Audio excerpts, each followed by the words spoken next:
అండి మీకు మీ కుటుంబ సభ్యులందరికీ వినాయక చవితి శుభాకాంక్షలు అండి. మార్నింగ్ పూజ అంతా అయిపోయిందండి. ఇంకా ఈవినింగ్ ఆయనకు నైవేద్యం చేసి పెట్టాము. ఇంకా నిమజ్జనం కోసము రెడీ చేస్తున్నామండి.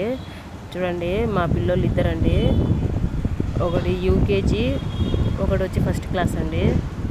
అంతలోకి నా ఇద్దరు ఉన్నాడు వీడు. అంతా రెడీ చేస్తున్నామండి నిమజ్జనం కోసము. ఇంకా అవన్నీ పక్కకు తీసేస్తున్నాను. చూడండి మా ఆయన పిల్లోళ్ళు ఇంకా ఉన్నియండి అంటున్నారు. ఒకరోజే మేము పెట్టేది. చూడండి వినాయకుడు వెళ్ళేటప్పుడు మనం డోళ్ళు డబ్స్ అన్నీ పెడతారు, కానీ మన ఇళ్ళల్లో పెట్టుకునేది గంట మోగించుకుంటూ వెళ్ళాలండి. అదే మంచిదని చెప్పారు పూజారులు చెప్పింది, నాకు కూడా తెలీదు. గంట మోగించుకుంటూ తీసుకొని వెళ్ళాలి అని. చూడండి మేము నిమజ్జనం కోసం బయట బకెట్లు నీళ్లు అన్నీ పేసి పెట్టామండి. అందులో పసుపు కుంకుమ అక్షింతలు పూలు అన్నీ వేసామండి. ఇంకా బయట ఆయనను పూజించుకొని ఆయనకు ప్రసాదం పెట్టి నిమజ్జనం చేసేస్తామండి. చూడండి ఆయనంతా పూజించుకుంటున్నాము. మా పిల్లలు అయితే ఈరోజు ఉన్నిండి మా అని ఏడ్చారు. పెద్దోడైతే ఒక రోజన్నా ఉండి మా అని అన్నాడు. ఆయనను భరించలేము నాయన అని చెప్పిన పిల్లలకి, చిన్నపిల్లలు కదండి అర్థం చేసుకోలేరు వాళ్ళు. మళ్ళీ వాళ్ళే సైలెంట్గా అయిపోయారు.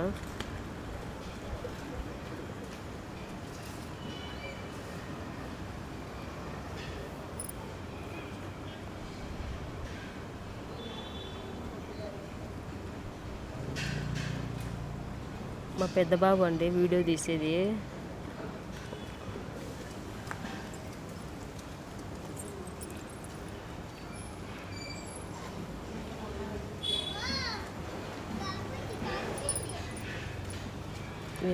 వినాయకుడిని వెళ్ళేటప్పుడు కొద్దిగా బాధగానే అనిపిస్తుంది.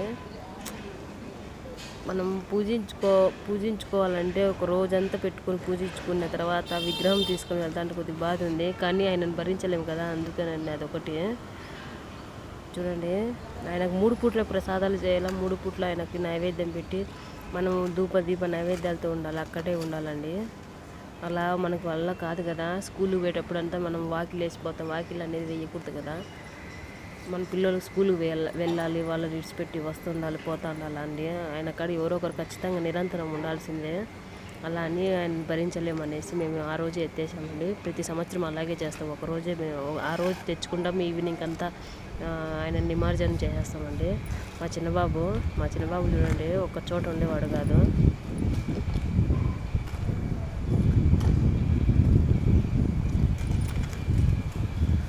శివ మా ఆయననే అండి సంవత్సరం నిమజ్జనం చేసేది ఆయననే. ఫస్ట్ పూజ స్టార్టింగ్ చేసేది ఆయననే, నిమజ్జనం చేసేది ఆయననే. నేను పక్క నుండి చెప్తా ఉంటాను, ఇలా చేయండి ఇలా చేయండి అని.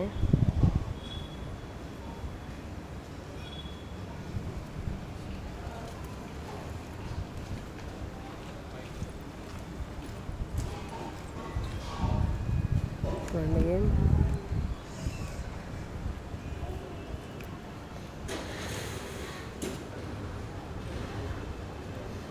హారతిని ఇచ్చినాక మేము ప్రసాదం అందరికి పంచిపెట్టామండి. ప్రసాదం అందరికి పంచిపెట్టాక తర్వాత నిమజ్జనం చేసామండి. చూడండి మా పెద్ద బాబోడు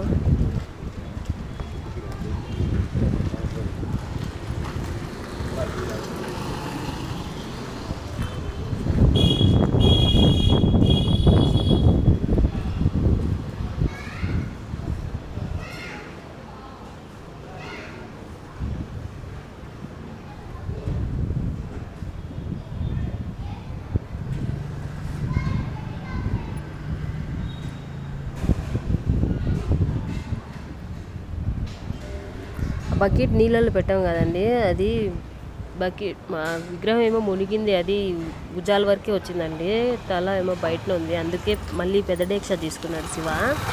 అందులో ఇటు ఆయన వాలినట్టుగా పెట్టేశారు. మళ్ళీ కరిగిపోయిందండి. ఒక 1 అవర్కి అంతా కరిగిపోయింది. అది మట్టి కదండి, మట్టి విగ్రహం కదా, బాగా కరిగిపోయిందండి. మేము చెట్లకు వేసి మట్టి కానీ చెట్లకు వేసుకున్నాము. ఇవన్నీ పూలు అన్నీ చెట్లకి పెట్టామండి. తోరణాలు పూలు అన్నీ చెట్లల్లోనే, ఎందుకంటే చెట్లలో మట్టిలో అనేది కలిసిపోతుందని. చూడండి డేక్షకు తెచ్చినాం మళ్ళీ.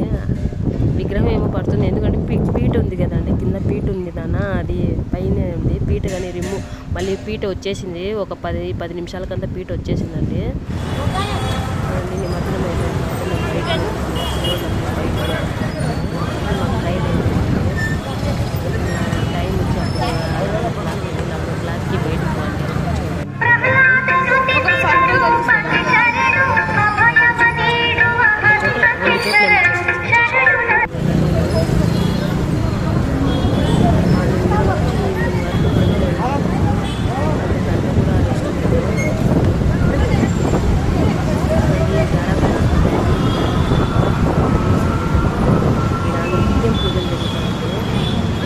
పండగ ఖచ్చితంగా చేస్తామండి. హోమాలు అన్నీ బాగుంటుందండి. మన చేత కానీ మంత్రాలు చెప్పేవాళ్ళు. ఈ శనివారం